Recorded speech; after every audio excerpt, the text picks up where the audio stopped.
Hello বন্ধুরা, welcome to smile and learn civil engineering. তো যেরকম তোমাদের প্রমিস করেছিলাম যে আরও কম্পিউটারের কিছু ভিডিওস তোমাদেরকে প্রোভাইড করব, ঠিক সেরকমই ভিডিও নিয়ে চলে এসেছি। আর এই ভিডিওর টপিক হচ্ছে শর্টকাট কিস, যেটা আমি তোমাদের সামনে প্রেজেন্ট করছি। এই ভিডিওটা আশা করছি তোমাদের আপকামিং যে ওয়ার্কশপ ইনস্ট্রাক্টর এক্সাম আছে তার জন্য খুবই হেল্পফুল হবে। তো চলো বেশি কথা না বলে শুরু করা যাক। ফার্স্ট শর্টকাট কি দিয়ে, Ctrl+A to highlight everything in the current folder, document or page। ঠিক আছে, Ctrl+C বা Ctrl+Insert তোমরা জানো কপি করতে, কোনো কিছু কপি করতে Ctrl+C। Ctrl+X হচ্ছে কাট বা রিমুভ করতে কোনো টেক্সট, ইমেজ বা যে কোনো জায়গাতে যেটা ক্লিপবোর্ডে অ্যাকচুয়ালি মুভ করা হয়। Ctrl+V জানো পেস্ট করার জন্য, Ctrl+V into the current program or window. Ctrl+F হচ্ছে কোনো সার্চ উইন্ডো খোলার জন্য, মাইক্রোসফট আউটলুকের ক্ষেত্রে এটা একটা মেসেজকে ফরওয়ার্ড করে।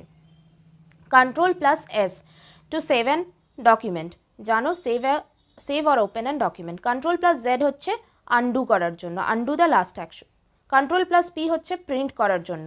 Ctrl+N হচ্ছে নতুন উইন্ডো খোলার জন্য। Ctrl+W হচ্ছে কারেন্ট উইন্ডোকে ক্লোজ করার জন্য। Ctrl+B হচ্ছে বোল্ড করার জন্য, টেক্সটকে বোল্ড করার জন্য। Ctrl+U হচ্ছে আন্ডারলাইন করার জন্য, টেক্সটকে আন্ডারলাইন করার জন্য। Ctrl+I হচ্ছে ইটালাসাইজ করার জন্য, মানে যেটা ইটালিক্সে হবে সেটা করার জন্য। Ctrl+L হচ্ছে লেফট অ্যালাইন, প্যারাগ্রাফকে লেফট অ্যালাইন করার জন্য। Ctrl+E হচ্ছে সেন্টার অ্যালাইন করার জন্য। ঠিক আছে, নেক্সট Ctrl+R হচ্ছে রাইট অ্যালাইনমেন্ট করার জন্য প্যারাগ্রাফকে। আর Ctrl+E বা Ctrl+R যেটাই বলো না কেন, এইগুলোকে যদি দুবার করে হটকি যেটা থাকবে সেটাকে যদি দুবার প্রেস করা হয় তাহলে এটা পুরোনো অ্যালাইনমেন্টে মানে ব্যাকে চলে যাবে, যে অ্যালাইনমেন্টে ছিল সেই অ্যালাইনমেন্টে চলে যাবে। Ctrl+Z হচ্ছে জাস্টিফাই করার জন্য, প্যারাগ্রাফকে জাস্টিফাই করার জন্য। Ctrl+K হচ্ছে হাইপার লিঙ্ক ক্রিয়েট করার জন্য। F7 কি, স্পেল চেকার লঞ্চ করার জন্য। Shift+S7 করলে থিসারাস লঞ্চ হবে। ঠিক আছে, F2 হচ্ছে এডিট করার জন্য, অ্যাক্টিভ যে সেলটা থাকবে সেটাকে এডিট করার জন্য। Alt+Enter, অ্যাকচুয়ালি এগুলো সমস্তটাই এক্সেলের জন্য, যেটা শুরু হয়েছে আফটার 20। সো কোনো সেলকে এডিট করার জন্য বা কোনো লাইন ব্রেক অ্যাড করার জন্য within the same sell. Ctrl+Space হচ্ছে এন্টায়ার কলামকে হাইলাইট করার জন্য। Shift+Space হচ্ছে এন্টায়ার রোকে হাইলাইট করার জন্য। Ctrl+D ডুপ্লিকেট, কোনো অবজেক্টকে ডুপ্লিকেট করার জন্য। ঠিক আছে, নেক্সট F5 কি করছে, কারেন্ট পেজ যেটা থাকবে সেটাকে রিফ্রেশ।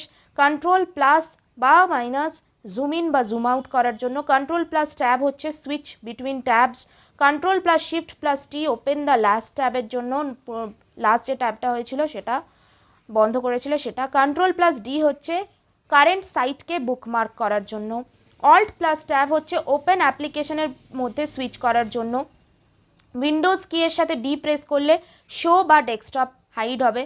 ঠিক আছে, উইন্ডোজ কি প্লাস এল প্রেস করলে কম্পিউটার লক হবে। উইন্ডোজ কি প্লাস ই করলে ফাইল এক্সপ্লোরার ওপেন হবে। Ctrl+Alt+Delete আগেও বলেছি, আগের ভিডিওতেই তোমরা দেখে নিয়েছো, কোনো অ্যাপ্লিকেশনকে স্টপ করার জন্য অথবা উইন্ডোজকে রিস্টার্ট করার জন্য। বেসিক্যালি এটা ইউজ হতো আগে বুটিং করার জন্য, রিবুটিং। ওকে, তো আশা করছি এটাও তোমাদের ভিডিও ভালো লেগেছে। ভালো লেগে থাকলে অবশ্যই একটা লাইক করে দেবে, সবার মধ্যে শেয়ার করে দেবে, আর অবশ্যই চ্যানেলটাকে সাবস্ক্রাইব করে নেবে। Thank you for watching this video.